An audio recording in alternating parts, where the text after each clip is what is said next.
Good morning, good evening, good afternoon. I'm the Gentleman. This is the Gentleman's Pixel Club, and welcome to another video. This game here, Mad Planets, is a prequel to Mega Apocalypse that I played on the Commodore 64. That was a hard game, that was a challenging game, but that was a challenge by Degsy Degworth to see how far I could get.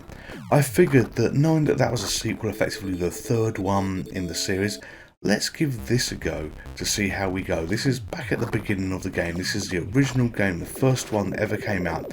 And the rules that I'm playing by are, I'm aiming to get a high score. If I can get a high score, I will then play again and try and beat that high score. And I will continue this cycle until I no longer get a high score, till the score that I get at game over is lower than the previous score that I had. So this is my high score challenge to myself. I'm not deliberately playing badly or anything else like this, and based on how hard Mega Apocalypse was, that's a bit of a tongue twister, that one, this game here has shown that this is just as hard, just as painful. But there's an additional challenge, so I'm playing this game, Mad Planets, recreated on the MiSTer FPGA, but I've got a problem. I do not have the right controller for this. This game, you can control the crafters you're using, but there's a spinner as well to rotate the craft, and I can't do that, so I'm having to play this as a standard Space Invader type shoot 'em up, where I'm just basically shooting upwards to give myself, the best chance that I can. When I played on the Commodore 64, the Mega Apocalypse, the spinner wasn't used very much, and the missiles didn't seem to do much. So there's not going to be much difference in how I handled the gameplay, how I based the gameplay on, but it's a challenge there in itself, because as I say, I do not have the right tools for the job, but I want to give it a go. I've done remarkably well, and I've got a high score here of 14,120.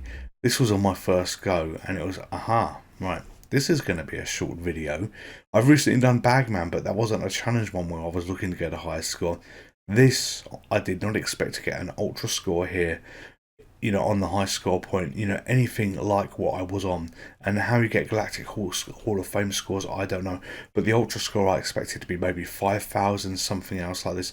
So we have to insert another credit, and we've then got to get a higher score than 14,120 to be allowed to play it again. The premise of this game is you're the spaceship that you can see in the background just behind me here, and the planets are mad at you, and for some reason they are hurling themselves at you, and you've got to destroy them before they destroy you. Interesting concept when you look at it. You look at the size of a spaceship, you look at the size of a planet, thinking, well, that's not really going to help. A planet throws itself at you, then I'm going to be dead anyway. But these must be very, very small planets. Especially on the previous game that you saw, there was the odd spaceman that was thrown in that allowed you to collect a bonus as well. So I've got, looking at this, 1 life left. I'm on round 3 at the moment, and I think if this one dies, that's the last life that I got left. This is not looking like I was going to get a high score. Then I suddenly get a huge bonus of 8,000 points, and the bonuses are if you clear all the planets while they're being thrown towards you. So when they're big and they've got the satellite planets around them, they're no good. But when they're small, like they are on the red ones at the moment, I can kill those and get the bonus. When you get the satellite planets, you've then got to kill effectively all the moons that go around the outside of them, and then you can shoot them plenty of times, and then they will flash red, and you will then be able to go past them. So I've got to make this life count. I've got to get at least 300 more points to be able to progress, and just in the nick of time I did this. So a score of 14,555. So we put the GPC initials in again, and we're going to go again. We're going to see whether we can beat this score. And if any of you saw me playing the Commodore 64 game, Mega Apocalypse, I keep saying that because I love the tongue twister to try and get it right the first time, you will know how bad I was at this. You will know how adoringly crap I was. And you know what? This isn't much easier. But I think that game taught me to be better at this. That game taught me how to play this game. Even though it's a different game, I honed the skills a little bit. I don't think that if I'd played this version of the game prior to playing the Commodore version, I would be doing well. And we've done well there. We've got 6,000 points by clearing that level. So again, we now need to wipe all these out before they become planets, and it's too late. And you can see the little moon shoot off. Those are the red balls that appear. So the moons turn into flashing red balls, they shoot off. You get a little comment on the screen as well that you saw me get.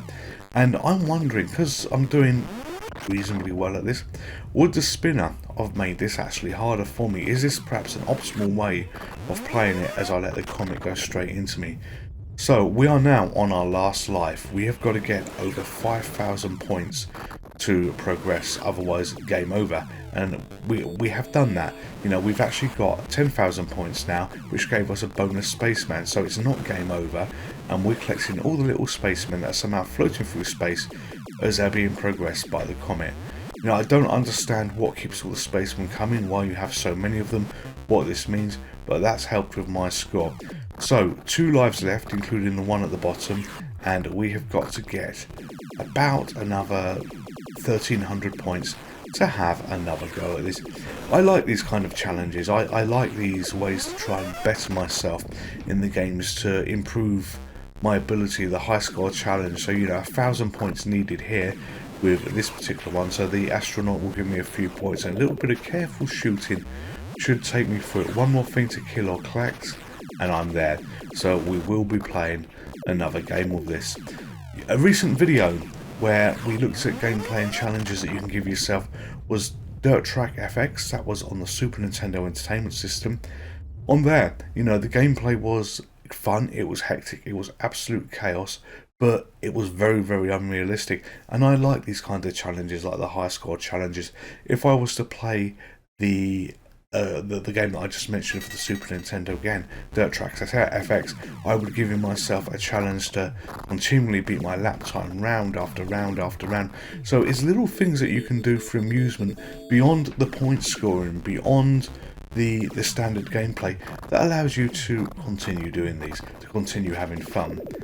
I might pick this up, I won't do a video record of it, but I might pick this up in MAME just to have a look and see whether I've got anything that I can control the spinner with. Yeah, this is a damn sight easier, you know, without the spinner, I think, although I get myself killed straight away there, because I've got the kind of scores that I never would have got. And I said earlier on in the video that perhaps I can blame the Commodore version of this that actually honed the skills, taught me a little bit, but I don't think it taught me that much. But hey ho, it is what it is.